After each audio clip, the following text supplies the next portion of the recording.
Nice and crisp, see that? Beautiful. Oh yeah. Now that is my flash fried manta shrimp with pearl garlic.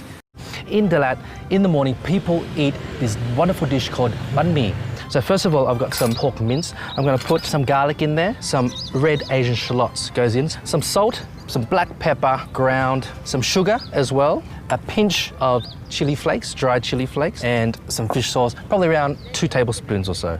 Mum used to make this for me, taking a little bit at a time, a little bit smaller than a golf ball. And I've got some cling film on a chopping board. Now remember, this is a breakfast dish, so you don't want it to be too powerful. So the broth and the flavors are nice and subtle. We've got around 12 to 15 pork balls. I'm gonna let that sit for around 20 minutes, marinate that through. I'm gonna make the stock now. So I've got around 3 tablespoons of annatto oil, some garlic that goes in, my onions, saute that just for a minute or so until it's nice and fragrant. So you've got around 1 litre of pork stock.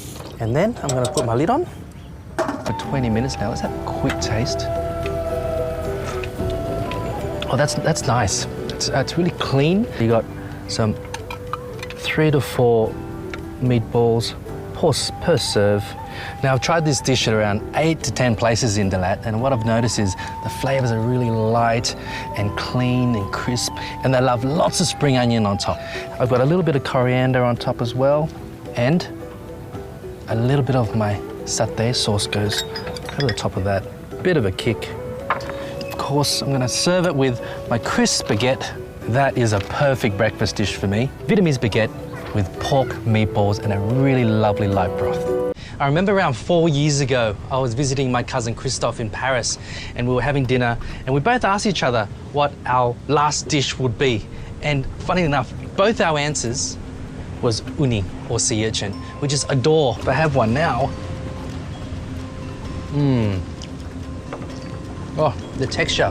It's buttery, it's creamy, it's sweet, and taste of the ocean. With the uni, I've taken all of the uni out of the shell, and I've left with around half a cup here. Just mash all of that uni that I've collected.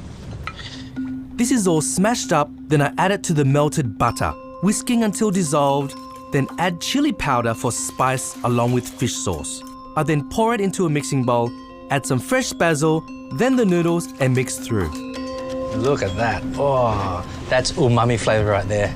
Now, because the sea urchin has been eating the seaweed in the kelp, there's so much flavor. Okay, one more piece of uni on top. Oh, now a squeeze of lime just to cut through all that butter. I'm just gonna garnish with a bit of coriander on the sides there. Nice.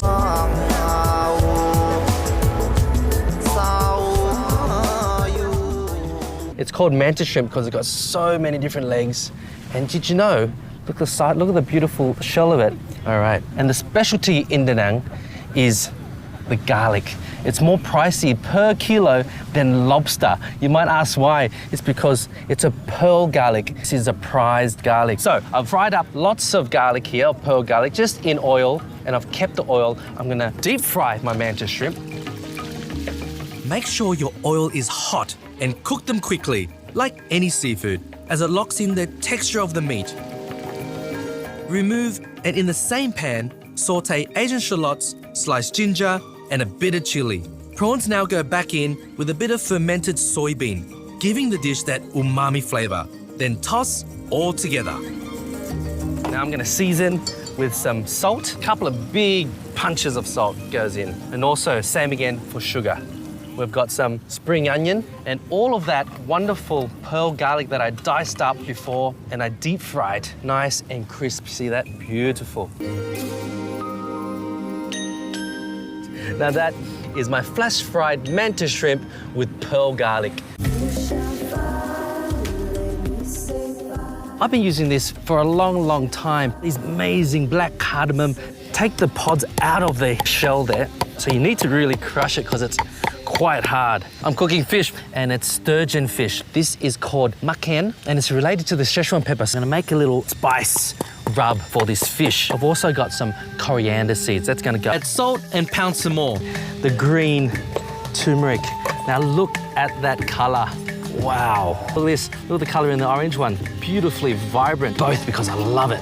Now this is going to be such an incredible, healthy dish. All these medicinal aromats as well. Ginger. I'm going to add in lemongrass, garlic, and some red Asian shallots as well into the paste. Mix this in with the spices to make a lovely wet rub. Add fish sauce and a little bit of oil as well. My fire pit is ready. And next, I stuff the fish with all the aromats. I score the fish to help absorb the wet rub and to cook evenly. And just let it cook for a good 45 minutes, around 20 minutes on each side.